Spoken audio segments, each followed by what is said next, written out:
Hold on one. ASMR. That is not ASMR. That Yes, is very, it is very loud and abrasive.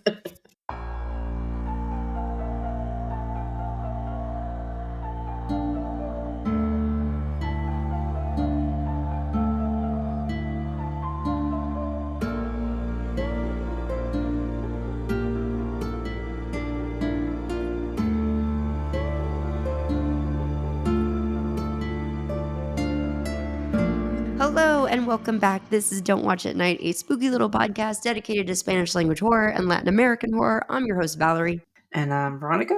And we are celebrating 50 episodes. The big 5-0. The big 5-0. At the moment, Ronnie and I are out on vacation. So I wanted to spend a little bit of time talking about just our own personal discoveries and our own takeaways after having made 50 episodes. Our podcast is about to turn 2 years old. It turns 2 in July, and we'll be entering our 3rd year at that point. What have you learned about yourself and maybe your preferences for horror and anything like that? What have you learned? I mean, I kind of like the main difference, I guess, that I've noticed between like American-made U.S. horror movies and international horror movies. And obviously, specifically, we focus a lot on Latin American. But even when we venture, when we have our months where we venture outside the Latinx community and we view horror movies from other countries, they're more of a slower burn. Like like a lot of times, U.S. horror movies just come right out the gate with the horror elements or the murders, and international movies seem to take a slower burn approach, almost like build up the psychological aspect of it first. And then we've watched a lot of movies that I probably never would have picked up on my own. A lot of movies that I've never even heard of that I've ended up really enjoying. Yeah, I've enjoyed, I think there's a lot of artistry in the Latin American and Spanish language horror films we've looked at and in other foreign language films. I really, and I've said this before, I really, really have enjoyed the films that incorporate real world history into the horror. And one movie that comes to mind that I constantly think about that we covered in our first season, so to speak, is La Llorona. Jairo Bustamante's La Llorona. I loved the way that film sort of took a tale that we all know so well and wove it through the lens of the history of that particular region. So I think that's really cool, and I love movies that do that. It's what I would call elevated horror. It's given me a new way to think about how we tell these stories, how we take in these stories. It's very exciting. It's just very exciting to see horror being told this way, being told in all these variety of ways. Yeah, and I think that's, like you said, it seems like a more, I don't want to say horror for smart people, but more intelligently told horror, as opposed to like a lot of what comes out of the United States. Well, I mean, there's still a lot of smart horror coming out of the United States as well, especially now. You look at movies like Sinners, you look at movies like, have you gone to see that yet? Not yet, no, because I don't have a babysitter, but Jordan Peele films. So, I mean, there's a lot of smart horror coming out. Nosferatu, which was beautifully done. I mean, I know some people have their opinions about it, that it moved a little too slow, but I think that, as you just pointed out, I think that there's something to be said for Gothic horror moving at that particular pace, and it's necessary. One of the things we also wanted to do, guys, with this episode is sort of take a look back at some of the films that we've watched in the past, some of the discussions. I'm paying attention to the movies that we've watched that really initiated good discussion. Ron, do you have 3 or 4 films that you can pull on that stuck out for you? I told Ronnie, I was like, either within this past year or at this point over the entirety of our show, because we have enough of a catalog at this point that we could pull. Yeah, I'm looking at the whole of it that we've done since we started. So probably still at the top of my list is The Devil's Backbone. That was one that Yeah, you like that one a lot. We are talking about 2001's El Espinazo del Diablo, or The Devil's Backbone, directed by Guillermo del Toro. It was nothing like I thought it was going to be. I remember this movie coming out and the name of it, and I don't know why I thought it was going to be something like The Hills Have Eyes. I That's don't what even I thought it remember was going this to be. coming out. I have no memory of this. I thought it was going to be something like that, something like a cross between The Hills Have Eyes and Deliverance. Oh, okay. So I kind of always steered away from it. But anyway, so this was nothing like that. It's a ghost story, essentially. Mhm. So it's not like super high on the horror, for me anyway. It's Yeah. not super high on horror. It's just more ghost, more suspenseful. But I really enjoyed it. Yeah. I thought, in keeping with Guillermo del Toro's brand, very atmospheric. He always does a great job of kind of creating this atmospheric setting that kind of has undertones of, something deeper is going on. Loved all the muted colors that they use, which kind of helped create that kind of vintage photograph almost aesthetic. And I loved all the little boys. So the film opens with like a bomb dropping from a plane, and then it kind of pans to a little boy laying on the ground bleeding. One of the things I had said we would talk about, Ron, like in terms of, because this is a movie that's like over 20 years old. Mm-hmm. And so what I was going to be curious to learn in watching it was like whether or not it kind of still stacks up and kind of still holds up as like a truly scary or creepy film. And I think it did. What do you think? I definitely do. And Sorry, maybe that's that's because it's a ghost story, and like you said, a little bit of a murder mystery. What happened to Santi, who did that to him, if anyone. So I think those are kind of like the little black dress. It's just timeless. It's classic. So yes, I definitely think it still holds up, and it's still relevant. So from a standpoint of creature wise, the ghost of Santi, that's kind of what I was going to be curious about, because I was like, well, this is an earlier film in his career when maybe the budget wasn't there, special effects might not have been there. I was kind of curious to see how this was going to hold up. Visually speaking, Santi the ghost is still, in my opinion, very scary and creepy to look at. I think wisely they did not like overuse the visuals of him. Sometimes you just see his like a shadow moving. So I think that was a good choice to not like overly rely on always showing you the visual of something. Right. And he kind of has like a murky underwater look to him that tracks, because we will come to learn later on in the film that he essentially got thrown into some sort of water pit. Based on conversations that Carmen and Dr. Casares have, it doesn't sound like things are going well for their cause, which would track, of course, with history and the Spanish Civil War, because obviously the Nationals came out on top of that. And that led into Francisco Franco's, near 40-year authoritarian regime, which actually lasted until he died in 1975. So this was, a thing that within my lifetime was still, my early lifetime was still going on. So what is a ghost? A tragedy condemned to repeat itself time and again. A moment of pain, perhaps. Something dead which still seems to be alive. An emotion suspended in time, like a blurred photograph, like an insect trapped in amber. And then for funsies, Killer Book Club, because that was just kind of like a fun slasher ode to the slasher movie. To your comment about like horror for smart people, but it's still always great to have those fun movies that it's just like we just want to be scared and have fun and have a good time. Like those are important. The name of the movie is El Club de los Lectores Criminales, or Killer Book Club. It's a Netflix original. It came out last year in 2023. Very attractive people. Young people. It was really reminiscent of like scary, like you said, scary movies that I kind of cut my teeth on as a teenager in the 90s. So if you go and look at reviews of this film, it gets compared to like I Know What You Did Last Summer, Urban Legends, which if any of you watched I really enjoyed Urban Legends, peak 90s type slasher films. So this was a great trip down nostalgia lane for me in that sense. And it's got, in my opinion, rewatchability. So they're dressed as clowns. They're wearing these really funky looking masks and they're all dressed in black. And do they or do they not? They're holding weapons. And that's the part of the prank where I'm just like, why are we holding weapons? Yeah, they're like these pointy hammers, like dual-sided hammers.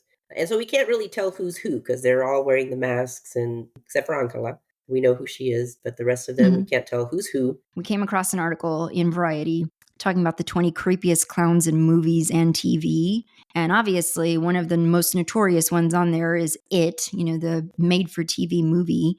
Mónica, obviously you remember this movie. Mhm. I went digging around online to find out because I guess I blanked. I forgot that it was a made for TV movie. It was like a miniseries kind of Yeah, it movie. had Jawbone in it. Yeah. And so if you go to like the Wikipedia page, it says 1990. I didn't realize it came out in 1990 either. I was like, wow, I kind of like think that was more like in the 80s, but it was early 90s movie. Two-part. This is how it's billed on Wikipedia. ABC's two-part comedy psychological horror drama miniseries. And I was just like, good grief. It's like all the things rolled into one. Mhm. I don't remember it being funny. Do you remember it being funny? Like in retrospect, it's funny. We're talking about the miniseries, right? Not the more recent movie. Yeah, the original one with Tim Curry as the clown. Yeah, I don't remember it being funny. It's funny now to go back and look at it now. It's kind of campy, but no, I don't remember anything funny about that.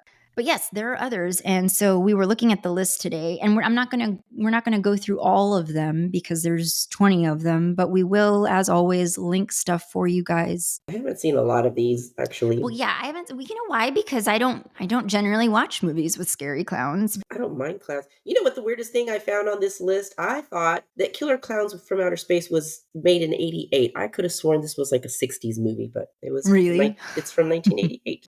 Yeah, 1988. Now I remember that one because it was one of those situations where like I found it on TV one day. It was just it was the 80s, people. The TV would just air things at like 3:00 in the afternoon on a Saturday. And so like I just stumbled upon it starting and I was like, what's this? And it turned out to be the freakiest movie I'd ever seen. I didn't finish it because I was just like, hell no.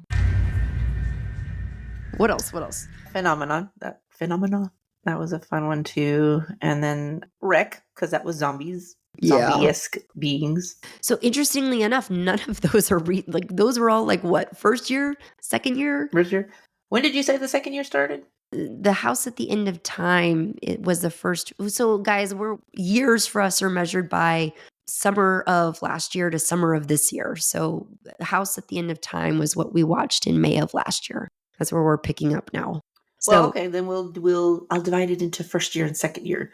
So for second year, looking, I would think, was this the name of the movie? Disappear Completely? Yeah, that one was on my list. Desaparecer por completo. Yeah.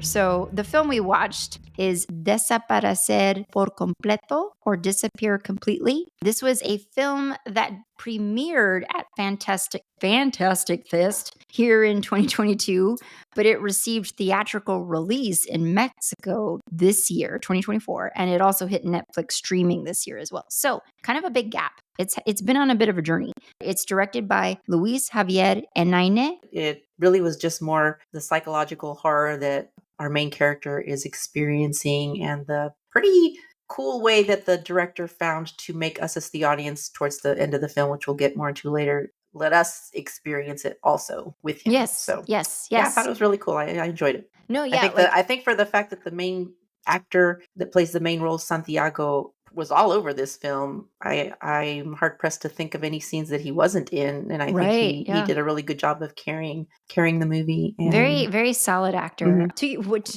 I'm gonna like say more of what I thought too, but to your point about jump scares, there were at least a couple for me, and I've gotten into this habit. And I did it in this movie where it's like the jump scare comes at me and I just like instinctively hit pause. I'm like, oh, stop the movie. It's not a conscious decision that I do. I hit the pause button. Anyway, no, I thought it was really good. I enjoyed it a lot. Some of the resources that we have linked for you guys compare it to movies like Nightcrawler and Drag Me to Hell. And did you ever see Drag Me to Hell, Ron? I thought you said you had. Okay, you should. I very much agree with those assessments. I think Drag Me to Hell, especially, if you enjoyed that movie, then you're probably going to like this movie quite a bit. We get the first symptom. The first symptom is his nose bleeding on that ultrasound pic, right? The ultrasound pic that she had put on the fridge. Yeah, he's in the kitchen, which is prophetic. Pretty clear foreshadowing there. And Zombie in the background is very... Well, Zombie is the dog. Very Zombie's his dog, which is a cool name. I was like, the dog's name is Zombie. Zombie's his dog is very focused, hyper fixated on something under the kitchen cabinet that he's trying to get at. And for whatever reason, Santiago just ignores it. He doesn't like go over to see what you after, boy, or anything like that. But I guess he's distracted by the nosebleed. The dogs always know. They always know. Dogs always know. In fact, going back to the night before, when he gets back home from the senator's crime scene and he's, uploaded his pictures from his SD card into his computer and he's editing them, Zombie is already starting to bark, and he's sensing something just even through the pictures. And of course, nobody's paying attention to the dog. Yeah. That one was on my list for sure. Also, When Evil Lurks. I was gonna say that was When Evil Lurks. Rugna. We watched a lot of Demian Rugna this year and properly terrified. When Evil Lurks, which is a film, it's an Argentinian film, came out in last year, 2023. Tagline reads, in a remote village, two brothers find a demon-infected man just about to, quote-unquote, give birth to evil itself. They decide to get rid of the body, only to end up unintentionally spreading chaos. I was spooked. Now, coming like a couple of days later, I was just like, you know what? There were certain elements of like funny in there that, and so maybe I could watch it again, but oh man, that night I was just like, no, I can't. I don't want to watch this again. That's not to say it's not good. It was good. I enjoyed it. No, it was I was just like, no, I'm good. There's some things that I've pulled for us to talk about from the resources. We always bring you guys resources. It's linked in our show notes and up on our episode blog. But we'll talk about all of that stuff. But personally, for me, there were lots of elements of this story that were giving Children of the Corn. Even right down to the movie poster. We'll put a like side by side on the blog of like Children of the Corn movie poster versus When Evil Lurks. It's just like I don't know if it was subconsciously a nod to it. Nothing that I read or looked at indicated that was. I went into it my usual blind self. I had not seen any movie posters, hadn't watched a trailer, hadn't even read the tagline. So I hadn't, other than knowing that it was a horror movie, I had no clue. I walked in 100% blind. I had watched the trailer and I had been like nice and spooked out by the trailer. So I thought, ooh, this will be good. And based off of what little things I'd seen online about it, I had expected it to be really horrific and scary. And I thought it delivered on that, but moments of that dark humor coming in. What did you think of this scene? He's this ever expanding blob. He is infected with it's like a possession. He's like his whole body is like completely bloated and there's pus coming out of. It's so gross. It is gross. It's very gross. It's like I was just imagining the smell that must have been in that room. It's like Seven with the victim who is supposed to be representative of, I forget what, is it sloth? I forget what. Whichever. I don't know. Or was it sloth or was it gluttony? Gluttony. That's what it was. That's another movie that it's just like really brilliant. Don't want to see it again. But anyway.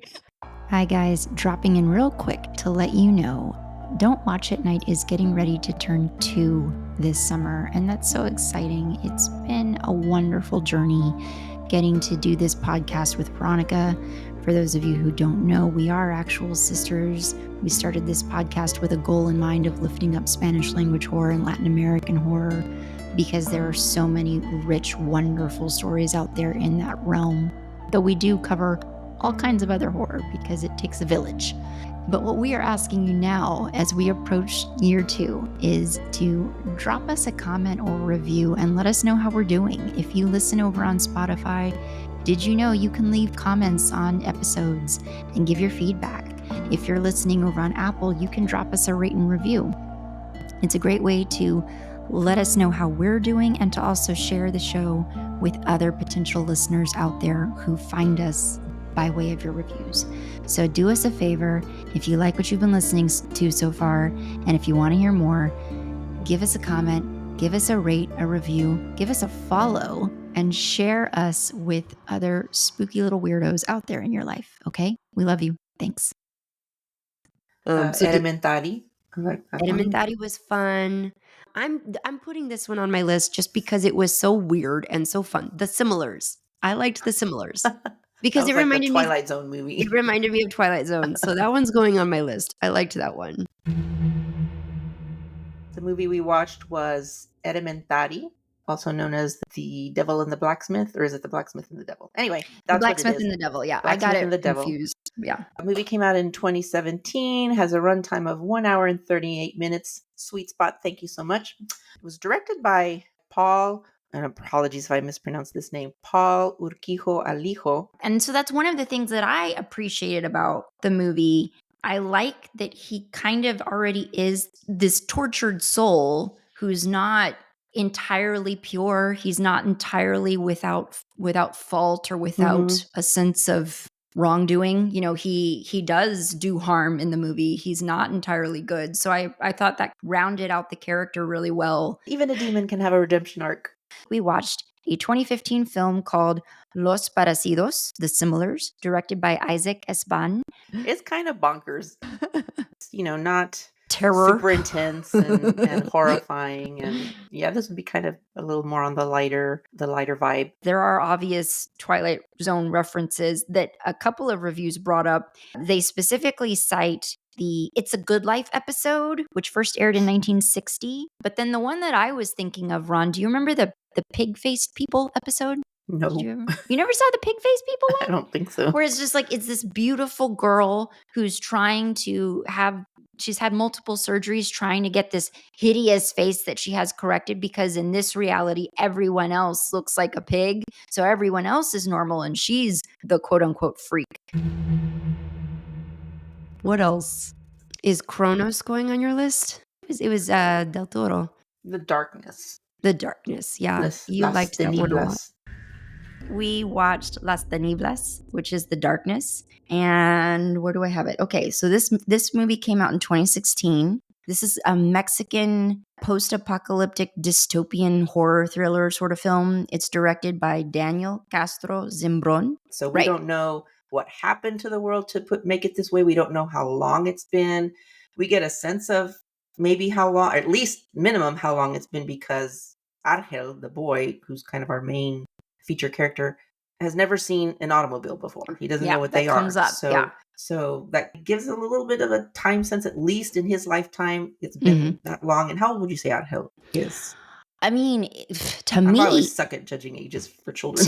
to me, he looks anywhere between like 12 and 14. Like, Okay. he doesn't look very old. Yeah. I think he's supposed to be like a teenager. So, but if he is, then he's a young teen because he's small. Right off the bat, I was just like, what is up with this dad? Angel keeps, throughout the movie, he tries several times to get into his dad's, because his dad keeps his room locked for some reason. Which is weird. Like, all of these things are weird. Which is sketchy.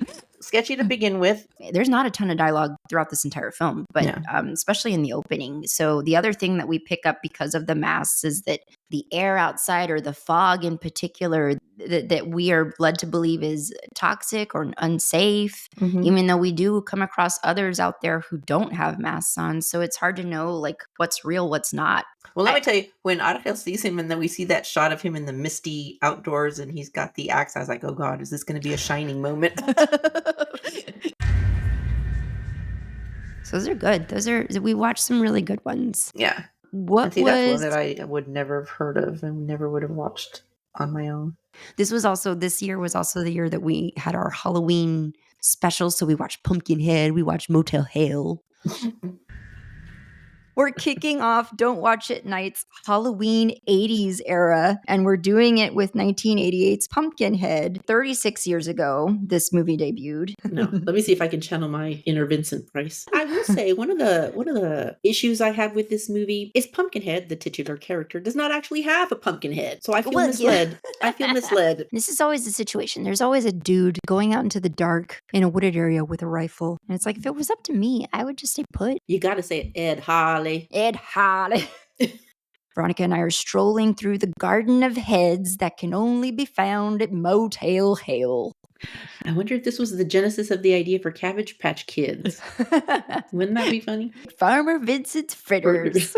However old you were, would this movie have scared you then? I don't think so. I think it was written with the intention of being goofy. We've got these fake cows in the road. This isn't weird at all. Collider.com calls Motel Hell creepy and unabashedly weird. This must be like the Bermuda Triangle for missing people. Like, why does everybody seem to go missing right around this area? And I never touched a piece of bacon again. That was fun. What'd you think of Julia's Eyes? That one was a good one. Piggy was one that I thought was interesting. We watched Los Ojos de Julia, or Julia's Eyes. This is a Spanish horror film from 2010, directed by Guillermo Morales and notably produced by Guillermo del Toro. I liked it quite a bit. This isn't the first movie we've seen this year, right? No, we saw Kronos. Where are you? What are you going on? Veronica, we don't need anything. We are like 3 episodes deep into the year, and you already can't remember. I need a database of movies that we've watched, like so I can just like quickly like reference it. But we do need to do that. Yes. Yeah. So, but then it started, and I would say it solidly grabbed my attention, like within those first 4 or 5 minutes. And I liked that it was kind of a murder mystery. Murder mysteries are my jam, so I kind of liked that it was a murder mystery underneath all the spooky thriller aspects of it. I really like the main actress. I liked her in Phenomenon, and I'm very curious because this movie came out in 2010, and Phenomenon came out in 2023, and she looks pretty much exactly the same. And you know, I forget when The Orphanage came out, probably around the time of this movie as well. And that woman can run in heels like nobody's business. I was gonna say, I was like, lady, take your shoes off. The whole movie, I was just like, this is just painful for me to watch her running around in heels. It's like, who's running around in heels? What any movie or book wants to do is it wants to grab audience's attention like from the get-go. And I think this movie did that really well, just like I said, in those first 4 minutes. The film uses darkness and shadow really effectively. And the plot twist was worth the wait. 2022's Piggy. Tagline says, an overweight teen is bullied by a clique of cool girls poolside while holidaying in her village. The long walk home will change the rest of her life. Light on horror until we got to kind of the end, and then we got to get a little bit of slasher-ness there. But yeah, ultimately, which honestly it worked out okay, because I don't think I would have had the bandwidth this week to do something that was going to require too much of me. And so thankfully this movie I felt was pretty easy viewing. It was not by any means scary or over the top with the violence. So, well, I would have just classified it as more just like thriller or you know, psychological thriller, suspense thriller, not necessarily like horror, but whatever. Yeah, tomato.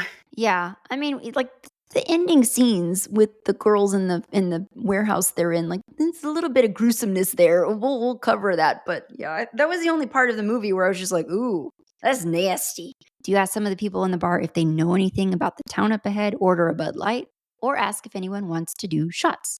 Yes, ask for intel. Ask for info. We're not wasting time drinking Bud Light.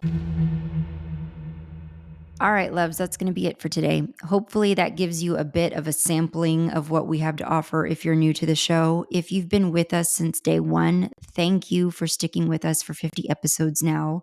And as we get ready to enter year 3, not year 2, we're turning 2, but we're entering our 3rd year of making episodes for you guys. So we're so excited and we're ready.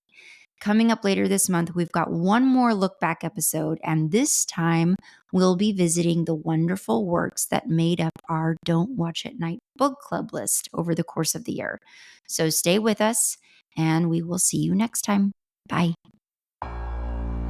Don't Watch at Night is a Nest production hosted by me, Veronica, and Valerie. Editing by Valerie. Music by Omar Chakor. Production support for this episode provided by Lorenzo Villarreal and Alex Street. Listen to new episodes of Don't Watch at Night every other Monday, and don't forget to give us a rate and review. It's the best way to help us grow.